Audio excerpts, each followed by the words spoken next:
To give me an idea how many of you here may find what I'm about to tell you of practical value, let me ask you please to raise your hands. Who here is either over 65 years old or hopes to live past age 65 or has parents or grandparents who did live or have lived past 65? Raise your hands, please.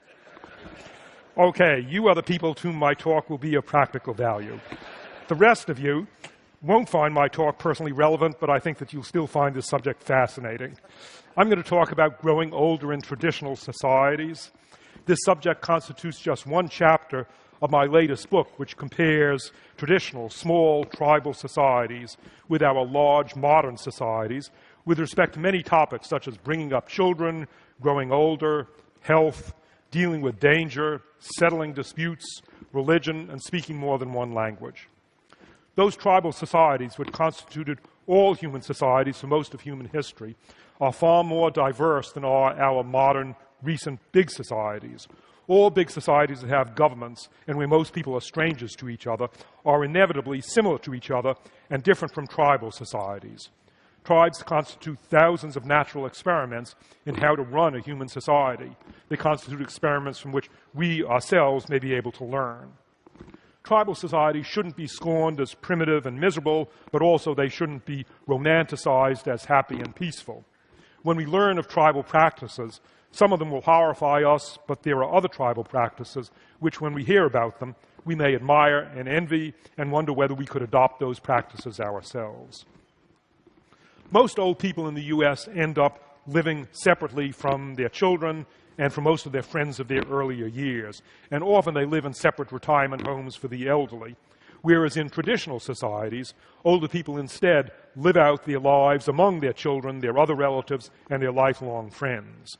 Nevertheless, the treatment of the elderly varies enormously among traditional societies, from much worse to much better than in our modern societies.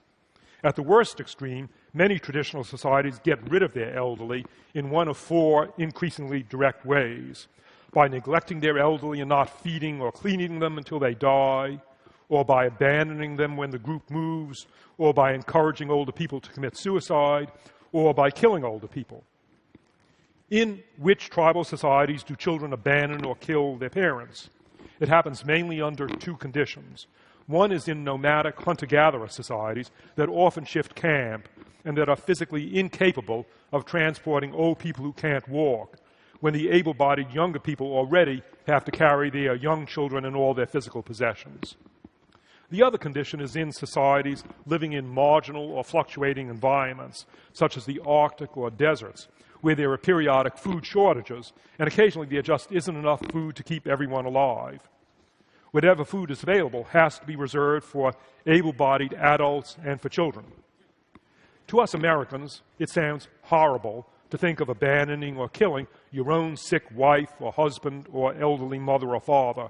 But what could those traditional societies do differently?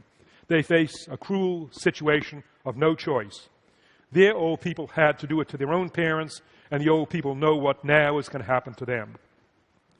At the opposite extreme, in treatment of the elderly, the happy extreme, are the New Guinea farming societies where I've been doing my field work for the past 50 years, and most other sedentary traditional societies around the world. In those societies, older people are cared for, they are fed, they remain valuable, and they continue to live in the same hut or else in a nearby hut near their children, relatives, and lifelong friends. There are two main sets of reasons for this variation among societies in their treatment of old people. The variation depends especially on the usefulness of old people and on the society's values. First, as regards usefulness, older people continue to perform useful services. One use of older people in traditional societies is that they often are still effective at producing food. Another traditional usefulness of older people is that they are capable of babysitting their grandchildren, thereby freeing up their own adult children, the parents of those grandchildren, to go hunting and gathering food for the grandchildren. Still, another traditional value of older people is in making tools, weapons, baskets, pots, and textiles. In fact, they're usually the people who are best at it. Older people usually are the leaders of traditional societies and the people most knowledgeable about politics, medicine, religion, songs, and dances. Finally, older people in traditional societies have a huge significance that would never occur to us in our modern literate societies, where our sources of information are books and the internet. In contrast, in traditional societies without writing, older people are the repositories of information. It's their knowledge that spells the difference between survival and death for their whole society in a time of crisis caused by rare events of which only the oldest people alive have had experience. Those, then, are the ways in which older people are useful in traditional societies. Their usefulness varies and contributes to variation in the society's treatment of the elderly. The other set of reasons for variation in treatment of the elderly is the society's cultural values. For example, there's particular emphasis on respect for the elderly in East Asia, associated with Confucius's doctrine of filial piety, which means obedience, respect, and support for elderly parents. Cultural values that emphasize respect for older people contrast with the low status of the elderly in the US. Older Americans are at a big disadvantage in job applications. They're at a big disadvantage in hospitals. Our hospitals have an explicit policy called age-based allocation of healthcare resources. That sinister expression means that if hospital resources are limited, for example, if only one donor heart becomes available for transplant, or if a surgeon has time to operate on only a certain number of patients, American hospitals have an explicit policy of giving preference to younger patients over older patients on the grounds that younger patients are considered more valuable to society because they have more years of life ahead of them, even though the younger patients have fewer years of valuable life experience behind them. There are several reasons for this low status of the elderly in the US. One is our Protestant work ethic, which places high value on work, so older people who are no longer working aren't respected. Another reason is our American emphasis on the virtues of self-reliance and independence, so we instinctively look down on older people who are no longer self-reliant and independent. Still, a third reason is our American cult of youth, which shows up even in our advertisements. Ads for Coca-Cola and beer always depict smiling young people, even though old as well as young people buy and drink Coca-Cola and beer. Just think, what's the last time you saw a Coke or beer ad depicting smiling people 85 years old? Never. Instead, the only American ads featuring white-haired old people are ads for retirement homes and pension planning. Well, what has changed in the status of the elderly today compared to their status in traditional societies? There have been a few changes for the better and more changes for the worse. Big changes for the better include the facts that today we enjoy much longer lives, much better health in our old age, and much better recreational opportunities. Another change for the better is that we now have specialized retirement facilities and programs to take care of old people. Changes for the worse begin with the cruel reality that we now have more old people and fewer young people than at any time in the past. That means that all those old people are more of a burden on the few young people, and that each old person has less individual value. Another big change for the worse in the status of the elderly is the breaking of social ties with age, because older people, their children and their friends, all move and scatter independently of each other many times during their lives. We Americans move on the average every 5 years. Hence, our older people are likely to end up living distant from their children and the friends of their youth. Yet another change for the worse in the status of the elderly is formal retirement from the workforce, carrying with it a loss of work friendships and a loss of the self-esteem associated with work.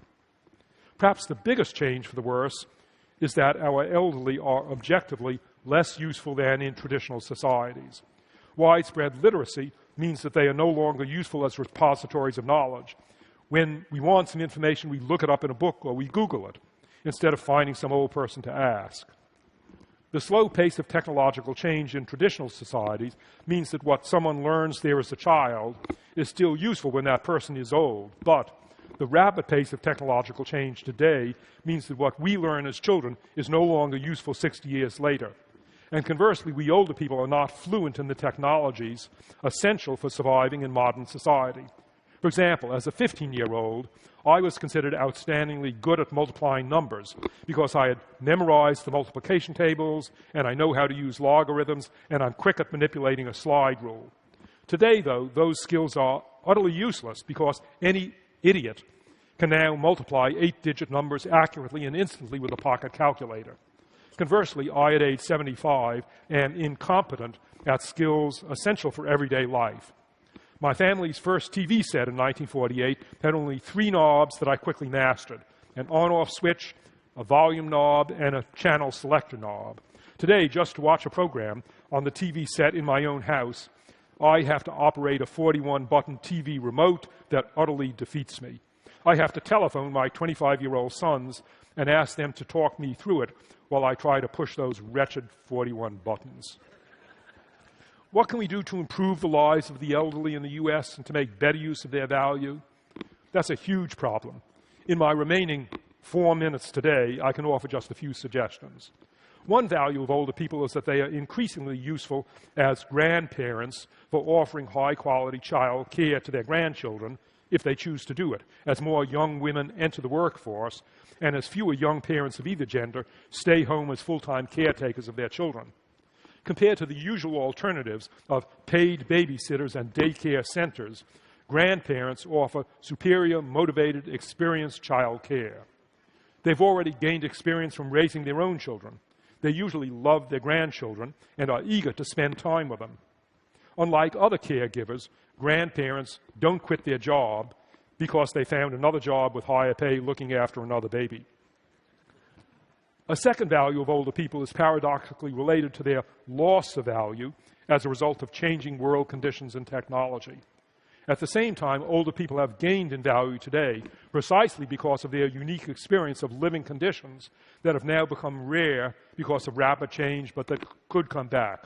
For example, only Americans now in their 70s or older today can remember the experience of living through a Great Depression, the experience of living through a world war, and agonizing whether or not dropping atomic bombs would be more horrible than the likely consequences of not dropping atomic bombs. Most of our current voters and politicians have no personal experience of any of those things, but millions of older Americans do. Unfortunately, all of those terrible situations could come back. Even if they don't come back, we have to be able to plan for them on the basis of the experience of what they were like. Older people have that experience, younger people don't. The remaining value of older people that I'll mention involves recognizing that while there are many things that older people can no longer do, there are other things that they can do better than younger people. A challenge for society is to make use of those things that older people are better at doing. Some abilities, of course, decrease with age. Those include abilities at tasks requiring physical strength and stamina, ambition, and the power of novel reasoning in a circumscribed situation, such as figuring out the structure of DNA best left to scientists under the age of 30.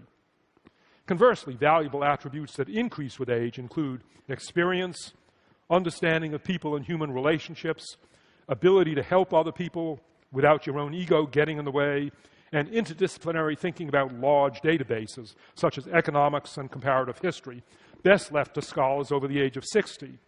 Hence, older people are much better than younger people at supervising, administering, advising, strategizing, teaching, synthesizing, and devising long-term plans.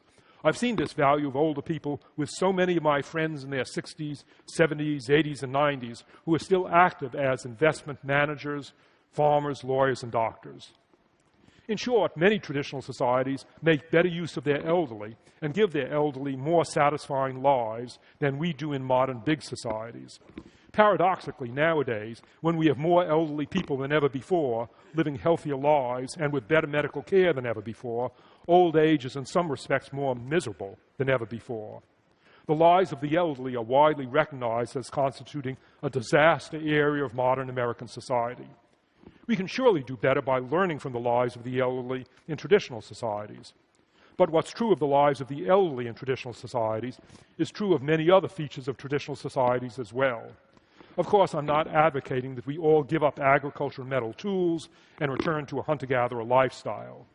There are many obvious respects in which our lives today are far happier than those in small traditional societies.